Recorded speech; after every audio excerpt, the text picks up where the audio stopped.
आइए सुने कार्यक्रम हवा महल।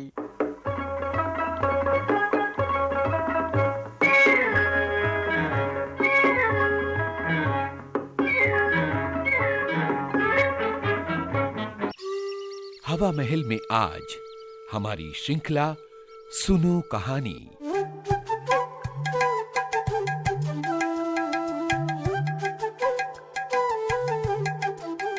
दोस्तों, हवा महल कार्यक्रम में इन दिनों आप सुन रहे हैं श्रृंखला सुनो कहानी। सुनो कहानी में आइए आज सुनते हैं मुंशी प्रेमचंद की लिखी कहानी पिसनहारी का कुआं। ये है इस कहानी का पहला भाग। स्वर अमरकांत दुबे का। गोमती ने मृत्युशैया पर पड़े हुए चौधरी विनायक सिंह से कहा, चौधरी, मेरे जीवन की यही लालसा थी। चौधरी ने गंभीर होकर कहा, इसकी कुछ चिंता न करो काकी, तुम्हारी लालसा भगवान पूरी करेंगे। मैं आज ही से मजदूरों को बुलाकर काम पर लगा देता हूं। देव ने चाहा तो तुम अपने कुएं का पानी पियोगे। तुमने तो गिना होगा कितने रुपए हैं। गोमती ने एक क्षण आंखें बंद करके बिखरी हुई स्मृति को एकत्र करके कहा, भैया मैं क्या जानूं कितने रुपए हैं। जो कुछ है वो इसी हांडी में है। इतना करना कि इतने में ही काम चल जाए। किसके सामने हाथ फैलाते फिरोगे। चौधरी ने बंद हांडी को उठाकर हाथों से तौलते हुए कहा, ऐसा तो करेंगे ही काकी, कौन देने वाला है। एक चुटकी भीख तो किसी के घर से निकलती नहीं। कुआं बनवाने को कौन देता है। धन्य हो तुम कि अपनी उम्र भर की कमाई इस धर्म काज के लिए दे रही हो। गोमती ने गर्व से कहा, भैया तुम तो तब बहुत छोटे थे। तुम्हारे काका मरे तो मरे, हाथ में एक कौड़ी भी न थी। दिन दिन भर भूखी पड़ी रहती। जो कुछ उनके पास था वो सब उनकी बीमारी में उठ गया। वो भगवान के बड़े भक्त थे, इसीलिए भगवान ने उन्हें अपने पास जल्दी बुला लिया। उस दिन से आज तक तुम देख रहे हो कि किस तरह दिन काट रही हूं। मैंने एक एक रात में मन भर अनाज पीसा है बेटा, मन भर। देखने वाले अचरज मानते थे। न जाने इतनी ताकत मुझ में कहां से आ जाती थी। बस यही लालसा रही कि उनके नाम का एक छोटा सा कुआं गांव में बन जाए। नाम तो चलना चाहिए ना, इसीलिए तो आदमी बेटे बेटी को रोता है। इस तरह चौधरी विनायक सिंह को वसीयत करके उसी रात को बुढ़िया गोमती परलोक सिधार गई। मरते समय अंतिम शब्द जो उसके मुख से निकले वो यही थे, कुआं बनवाने में देर न करना। उसके पास धन है ये तो लोगों को अनुमान था, लेकिन 2000 है इसका किसी को अनुमान न था। बुढ़िया अपने धन को ऐब की तरह छिपाती थी।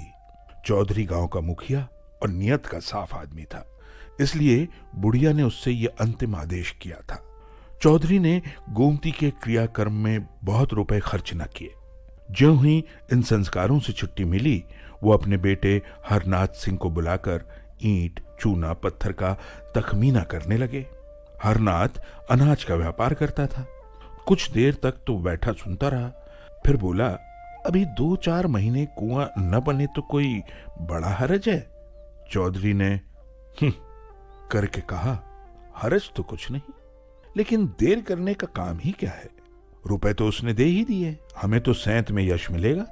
गोमती ने मरते मरते जल्द कुआं बनवाने को कहा था।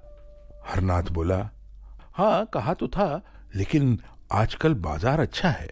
2-3 हजार का अनाज भर लिया जाए तो अगहन पूछ तक सवाया हो जाएगा। मैं आपको कुछ सूद दे दूंगा। चौधरी का मन शंका और भय के दुविधा में पड़ गया। 2000 के कहीं 2500 हो गए तो क्या कहना। जगमोहन में कुछ बेल बूटे बनवा दूंगा, लेकिन भय था कि कहीं घाटा हो गया तो। इस शंका को वो छिपा न सके और बोले, और जो कहीं घाटा हो गया तो। हरनाथ ने तड़प कर कहा, घाटा क्या हो जाएगा, कोई बात है। मान लो घाटा हो गया तो। हरनाथ ने उत्तेजित होकर कहा, ये कहो कि तुम रुपए नहीं देना चाहते, बड़े धर्मात्मा बने हुए हो। अन्य वृद्धजनों की भांति चौधरी भी अपने बेटे से दबते थे। कातर स्वर में बोले, मैं ये कब कहता हूं कि रुपए न दूंगा, लेकिन पराया धन है, सोच समझ कर ही तो उसमें हाथ लगाना चाहिए ना। वनिज व्यापार का हाल कौन जानता है, कहीं भाव और गिर जाए तो, अनाज में घुन ही लग जाए, कोई मुद्दई घर में आग ही लगा दे। अरे सब बातें सोच लो अच्छी तरह। हरनाथ ने व्यंग्य से कहा, इस तरह सोचना है तो ये क्यों नहीं सोचते कि कोई चोर ही उठा ले जाए या बनी बनाई दीवार बैठ जाए। अरे ये बातें तो होती ही हैं। चौधरी के पास अब और कोई दलील न थी। कमजोर सिपाही ने ताल तो ठोकी, अखाड़े में उतर पड़ा, पर तलवार की चमक देखते ही हाथ पांव फूल गए। बगलें झांक कर चौधरी ने कहा, तो कितना लोगे? हरनाथ कुशल योद्धा की भांति शत्रु को पीछे हटता देखकर बफर कर बोला, सबका सब दे दीजिए, 150 रुपए लेकर क्या खिलवाड़ करना है। चौधरी राजी हो गए। गोमती को उन्हें रुपए देते किसी ने न देखा था, लोक निंदा की संभावना ही न थी। हरनाथ ने अनाज भरा, अनाजों के बोरों का ढेर लग गया। आराम की मीठी नींद सोने वाले चौधरी अब सारी रात बोरों की रखवाली करते थे। मजाल न थी कि कोई चूहिया बोरों में घुस जाए। चौधरी इस तरह झपटते थे कि बिल्ली बिहार मान लेती। इस तरह 6 महीने बीत गए। पौष में अनाज बिका, पूरे 500 रुपए का लाभ हुआ। हरनाथ ने कहा, इसमें से 50 रुपए आप ले लें। चौधरी ने झल्ला कर कहा, 50 रुपए? अरे क्या खैरात ले लूं? किसी महाजन से इतने रुपए लिए होते तो कम से कम 200 रुपए सूद के होते। तो मुझे 2-4 रुपए कम दे दो, वो चलेगा। हरनाथ ने ज्यादा बदबड़ाव न किया, 150 रुपए चौधरी को दे दिए। चौधरी की आत्मा इतनी प्रसन्न कभी ना हुई थी। रात को वो अपनी कोठरी में सोने गया तो उसे ऐसा प्रतीत हुआ कि बुढ़िया गोमती सामने खड़ी मुस्कुरा रही है। और चौधरी का कलेजा धक धक करने लगा। वो नींद में न था, कोई नशा न खाया था। गोमती सामने खड़ी मुस्कुरा रही थी। हाँ, उस मुरझाए हुए मुख पर एक विचित्र स्फूर्ति थी। कई साल बीत गए। चौधरी बराबर इसी फिक्र में रहते कि हरनाथ से रुपए निकाल लूं, लेकिन हरनाथ हमेशा ही हीले हवाले करता रहता था। वो साल में थोड़ा सा ब्याज दे देता था, पर मूल के लिए 1000 बातें बनाता था। कभी लेने का रोना था, कभी चुकते का। हाँ, कारोबार बढ़ता जाता था। आखिर एक दिन चौधरी ने उससे साफ साफ कह दिया कि तुम्हारा काम चले या डूबे, मुझे परवाह नहीं है। इस महीने में तुम्हें अवश्य ही रुपए चुकाने पड़ेंगे। हरनाथ ने बड़ी उड़नघाइयां बताई, पर चौधरी अपने इरादे पर जमे रहे। हरनाथ ने झुंझलाकर कहा, कहता तो हूं कि 2 महीने और ठहरिए, माल बिकते ही मैं रुपए दे दूंगा। चौधरी ने दृढ़ता से कहा, तुम्हारा माल कभी ना बिकेगा और न तुम्हारे 2 महीने कभी पूरे होंगे। मैं आज रुपए लेकर ही रहूंगा। हरनाथ उसी वक्त क्रोध में भरा वहां से उठ खड़ा हुआ और 2000 रुपए लाकर चौधरी के सामने जोर से पटक दिए। चौधरी ने कुछ झेप कर कहा, रुपए तो तुम्हारे पास थे, और क्या बातों से रोजगार होता है? हरनाथ ने कहा, तो मुझे इस समय 150 रुपए दे दो, बाकी 2 महीने में दे देना। अब सब आज ही तो खर्च ना हो जाएंगे। हरनाथ ने ताव दिखाकर कहा, आप चाहे खर्च कीजिए चाहे जमा कीजिए, मुझे रुपयों का काम नहीं। दुनिया में क्या महाजन मर गए हैं जो आपकी धौंस सुनूं? चौधरी ने रुपए उठाकर एक ताक पर रख दिए। कुएं की दाग बेल डालने का सारा उत्साह ठंडा पड़ गया। हरनाथ ने रुपए लौटा तो दिए थे, पर मन में कुछ और मंसूबा बांध रखा था। आधी रात को जब घर में सन्नाटा छा गया तो हरनाथ चौधरी की कोठरी की चूल खिसकाकर अंदर घुसा। चौधरी बेखबर सोए थे। हरनाथ ने चाहा कि दोनों थैलियां उठाकर बाहर निकल जाऊं, लेकिन ज्यों ही हाथ बढ़ाया उसे अपने सामने गोमती खड़ी दिखाई दी। वो दोनों थैलियों को दोनों हाथों से पकड़े हुए थी। हरनाथ भयभीत होकर पीछे हट गया। फिर यह सोचकर कि शायद मुझे धोखा हो रहा हो, उसने फिर हाथ बढ़ाया, पर अब की वो मूर्ति इतनी भयंकर हो गई कि हरनाथ एक क्षण भी वहां खड़ा न रह सका। वो भागा, पर बरामदे में ही अचेत होकर गिर पड़ा। हरनाथ ने चारों तरफ से अपने रुपए वसूल करके व्यापारियों को देने के लिए जमा कर रखे थे। चौधरी ने आंखें दिखाई तो वही रुपए लाकर पटक दिया।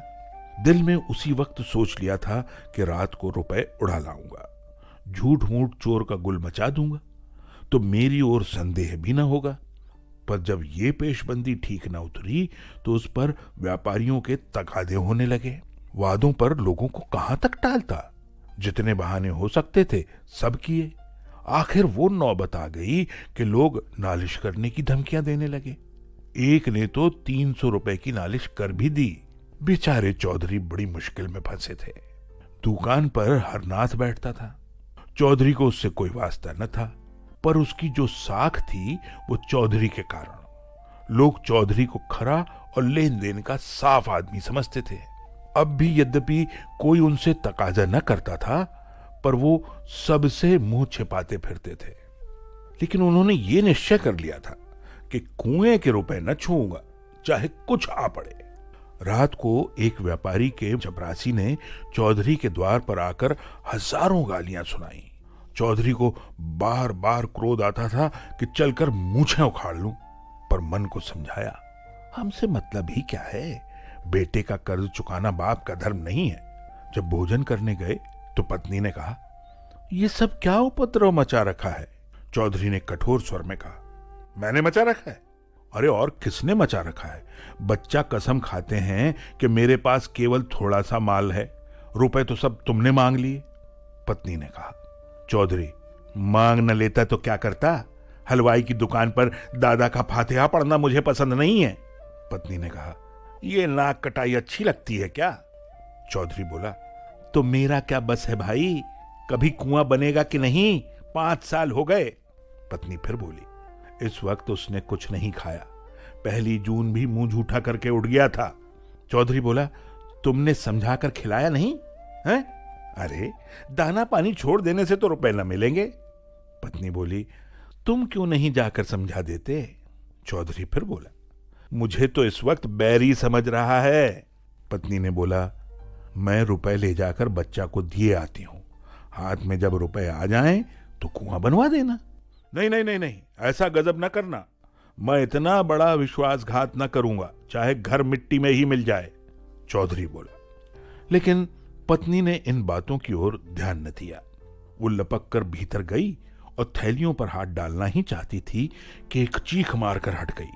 उसकी सारी देह सितार के तार की भांति कांपने लगी। चौधरी ने घबरा कर पूछा, क्या हुआ है? क्या हुआ है? तुम्हें चक्कर तो नहीं आ गया? पत्नी ने ताक की ओर भयातुर नेत्रों से देखकर कहा, चुड़ैल, चुड़ैल वहां खड़ी है।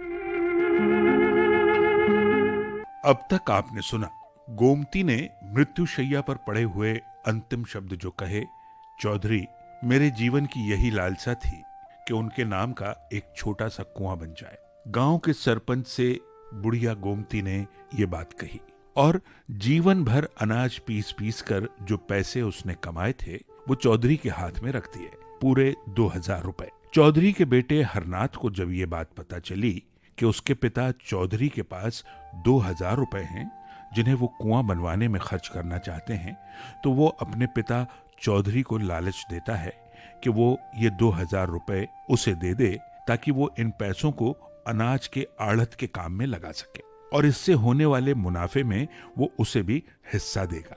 चौधरी ने काफी नानुकुर करने के बाद लालचवश अपने बेटे हरनाथ की बात को मान लिया और उसे 2000 रुपए दे दिए। लेकिन साल दर साल बीतते रहे। हरनाथ हर साल पिता के हाथों में ब्याज की रकम रख देता और मूल वापस न करता। कुछ सालों के बाद एक दिन चौधरी ने लोक लाज के डर से हरनाथ पर दबाव डाला और पूरी रकम ले ली। हरनाथ ने भी तैश में आकर रकम पूरी वापस कर दी, ये सोचकर कि रात में वो इन रुपयों को चौधरी के कमरे से चोरी कर लेगा। लेकिन जब रात में चोरी करने के लिए हरनाथ उस कमरे में घुसा तो उसे वहां गोमती खड़ी दिखाई दी, जो उसे चोरी करने से रोक रही थी। हरनाथ उसे चुड़ैल समझकर वहां से भाग आया। सुबह हरनाथ की माँ ने अपने पति चौधरी को ये सारी बात बताई और चौधरी के कहने पर खुद उस कमरे में रुपए उठाने के लिए गई, लेकिन वहां उसे भी गोमती खड़ी दिखाई दी। उसने कमरे से बाहर निकलकर चौधरी से कहा, वहां तो चुड़ैल खड़ी है। अब सुनिए आगे।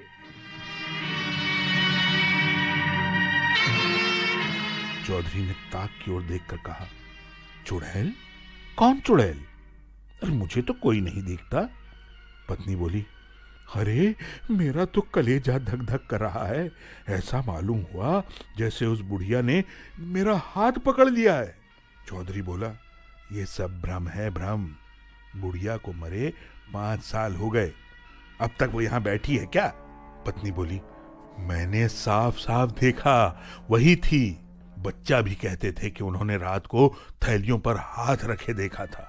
चौधरी बोला, वो रात को मेरी कोठी में कब आया? पत्नी बोली, तुमसे कुछ रुपयों के विषय में ही कहने आया था, उसे देखते ही भागा। अच्छा, फिर तो अंदर जाओ, मैं देख रहा हूं, चौधरी ने कहा। स्त्री ने कान पर हाथ रखकर कहा, न बाबा, अब मैं उस कमरे में कदम न रखूंगी। अच्छा ठीक है, मैं जाकर देखता हूं। ये कहते हुए चौधरी ने कोठरी में जाकर दोनों थैलियां ताक पर से उठा लीं। किसी भी प्रकार की शंका न हुई। गोमती की छाया का कहीं नाम भी न था। पत्नी द्वार पर खड़ी झांक रही थी। चौधरी ने आकर गर्व से कहा, मुझे तो कहीं कुछ न दिखाई दिया, वहां होती तो कहां चली जाती? पत्नी बोली, क्या जाने, तुम्हें क्यों नहीं दिखाई दी? तुम्हें भ्रम था और कुछ नहीं। चौधरी बोला, खड़ा तो हूं, आकर देख क्यों नहीं लेती?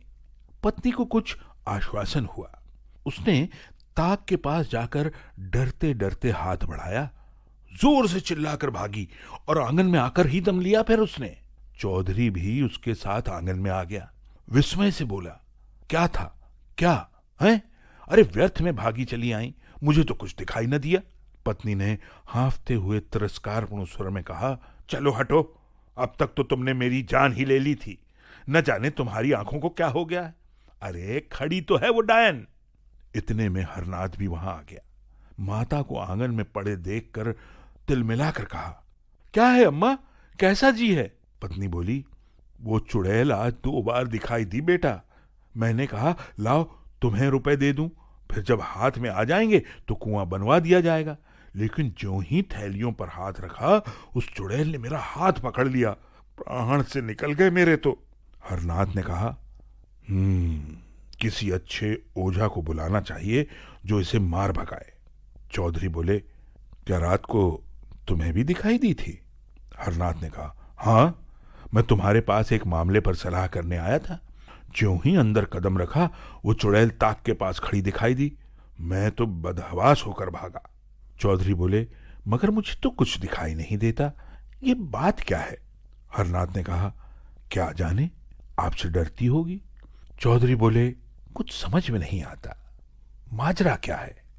क्या हुआ बैजू पांडे की डिग्री का? हरनाथ इन दिनों चौधरी से इतना जलता था कि अपनी दुकान के विषय में कोई बात उससे करता ही न था। आंगन की तरफ ताकता हुआ मानो हवा से बोला, जो होना होगा वो होगा, मेरी जान के सिवा कोई और क्या ले लेगा। कहीं उसने डिग्री जारी कर दी तो? चौधरी बोले। तो हरनाथ ने कहा, तो क्या, दुकान में 400-500 का माल है, वो नीलाम हो जाएगा।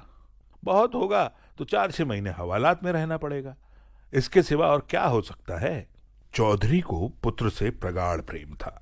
उन्हें शंका हो गई थी कि हरनाथ रुपए हजम करने के लिए ही टाल मटोल कर रहा है, इसलिए उन्होंने आग्रह करके रुपए वसूल कर लिए थे। अब उन्हें अनुभव हुआ कि हरनाथ के प्राण तो सचमुच संकट में हैं। एकाएक किसी ने बाहर से पुकारा, हरनाथ सिंह। हरनाथ के मुंह पर हवाइयां उड़ने लगी। चौधरी ने पूछा, कौन है? कुर्क अमीन है। क्या दुकान कुर्क कराने आया है? हाँ, मालूम तो होता है। कितने रुपयों की डिग्री है? 1200 रुपयों की। कुर्क अमीन कुछ लेने देने से न टलेगा? टल तो जाता, पर महाजन भी तो उसके साथ होगा, उसे तो कुछ ना कुछ लेना ही है, उधर से ले चुका होगा।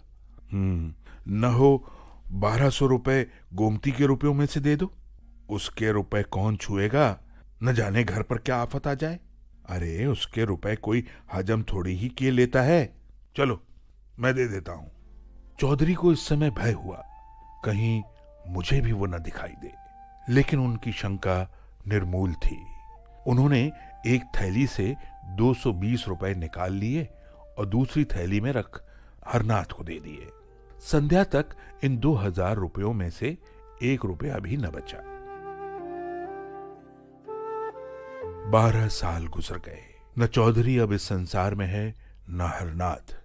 चौधरी जब तक जिए उन्हें कुएं की चिंता बनी रही। चौधरी के मरते ही सारा कारोबार चौपट हो गया। चौधरी की मृत्यु के ठीक साल भर बाद हरनाथ ने भी इस हानि लाभ के संसार से पयान किया। माता के जीवन का अब कोई सहारा न था। बीमार पड़ी पर दवा दर्पण न हो सकी। 3-4 महीने तक नाना प्रकार के कष्ट झेलकर वो भी चल बसी। अब केवल बहू थी और वो भी गर्भिणी। उस बेचारी के लिए अब कोई आधार न था। पड़ोसियों के कपड़े सी सी कर उसने किसी भांति 5-6 महीने काटे। तेरे लड़का होगा, सारे लक्षण बालक के से थे। यही एक जीवन का आधार था। जब कन्या हुई तो ये आधार भी जाता रहा। माता ने अपना हृदय इतना कठोर कर लिया कि नवजात शिशु को छाती भी न लगाती थी। बालिका की वो भोली, दीन, याचनामय, सतृष्ण छवि देखकर उसका मातृ हृदय मानो सहस्त्र नेत्रों से रुदन करने लगा। उसके हृदय की सारी शुभेच्छाएं, सारा आशीर्वाद, सारी विभूति, सारा अनुराग मानो उसकी आंखों से निकलकर उस बालिका को उसी भांति रंजित कर देता था जैसे इंदु का शीतल प्रकाश पुष्प को रंजित कर देता है। पर उस बालिका के भाग्य में मातृ प्रेम के सुख न बदे थे। माता ने कुछ अपना रक्त, कुछ ऊपर का दूध पिलाकर उसे जिलाया, पर उसकी दशा दिनों दिन जीर्ण होती जाती थी। एक दिन लोगों ने जाकर देखा तो वो भूमि पर पड़ी हुई थी। शोक और दरिद्रता से आहत शरीर में रक्त कहां जिससे दूध बनता। वही बालिका पड़ोसियों की दया भीक्षा से पल पल कर एक दिन घास खोदती हुई उस स्थान पर जा पहुंची जहां बुढ़िया गोमती का घर था। बालिका ने न जाने क्या सोचकर खुरपी से गड्ढा खोदना शुरू कर दिया। दोपहर से सांझ तक वो गड्ढा खोदती रही। अंधेरा हो गया पर वो ज्यों की त्यों बैठी गड्ढा खोद रही थी। उस समय किसान लोग भूलकर भी उधर से निकलते न थे, पर बालिका निशंक बैठी भूमि से मिट्टी निकाल रही थी। जब अंधेरा हो गया तो वो चली गई। दूसरे दिन वो बड़े सवेरे उठी और इतनी घास खोदी जितनी कि वो दिन भर में भी न खोदती थी। दोपहर बाद वो अपनी खांची और खुरपी लिए फिर उसी स्थान पर जा पहुंची, पर वो आज अकेली न थी। उसके साथ 2 बालक और भी थे। बालिका गड्ढे के अंदर खोदती थी और दोनों बालक मिट्टी निकाल निकाल कर फेंकते थे। तीसरे दिन 2 लड़के और भी उस खेल में मिल गए। शाम तक खेल होता रहा। आज गड्ढा 2 हाथ गहरा हो गया था। चौथे दिन और भी कई बालक आ मिले। गड्ढा अब 4 हाथ गहरा हो गया था, पर अभी तक बालकों के सिवा और किसी को कोई खबर न थी। एक दिन रात को एक किसान अपनी खोई हुई भैंस ढूंढता हुआ उस खंडहर में जा पहुंचा। अंदर मिट्टी का ऊंचा ढेर, एक बड़ा सा गड्ढा और एक टिमटिमाता हुआ दीपक देखा तो डर कर भागा। औरों ने भी आकर देखा। कई आदमी थे, कोई शंका न थी। समीप जाकर देखा तो बालिका बैठी थी। एक आदमी ने पूछा, अरे क्या ये तूने गड्ढा खोदा है? हाँ, बालिका ने कहा। अच्छा, गड्ढा खोद कर क्या करोगी? बालिका बोली, यहां कुआं बनाऊंगी। ओ, कुआं कैसे बनाओगी? जैसे इतना खोदा है वैसे ही इतना और खोद लूंगी। गांव के सब लड़के खेलने आते हैं। मालूम होता है तू अपनी जान देगी और अपने साथ और लड़कों को भी मारेगी। खबरदार जो कल से गड्ढा खोदा। दूसरे दिन और लड़के ना आए। बालिका भी दिन भर मजूरी करती रही, लेकिन संध्या समय वहां फिर दीपक जला और फिर वो खुरपी हाथ में लिए वहीं बैठी दिखाई दी। गांव वालों ने उसे मारा पीटा, कोठरी में बंद किया, पर वो अवकाश पाते ही वहां जा पहुंचती। गांव के लोग प्रायः श्रद्धालु होते ही हैं। बालिका के इस अलौकिक अनुराग ने आखिर उनमें भी अनुराग उत्पन्न किया। कुआं खुदने लगा।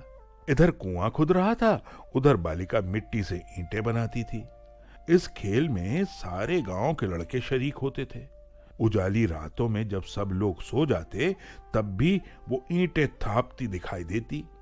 न जाने इतनी लगन उसमें कहां से आ गई थी। 7 वर्ष की उम्र कोई उम्र होती है, लेकिन 7 वर्ष की वो लड़की बुद्धि और बातचीत में अपनी तिगुनी उम्र के लोगों के कान काटती थी। आखिर वो दिन भी आया। कुआं बंध गया। उसकी पक्की जगत तैयार हो गई। उस दिन बालिका उसी जगत पर सोई। आज उसके हर्ष की सीमा न थी। गाती थी, चहकती थी। प्रातःकाल उस जगत पर केवल उसकी लाश मिली। उस दिन से लोगों ने कहना शुरू कर दिया, ये वही बुढ़िया गोमती थी।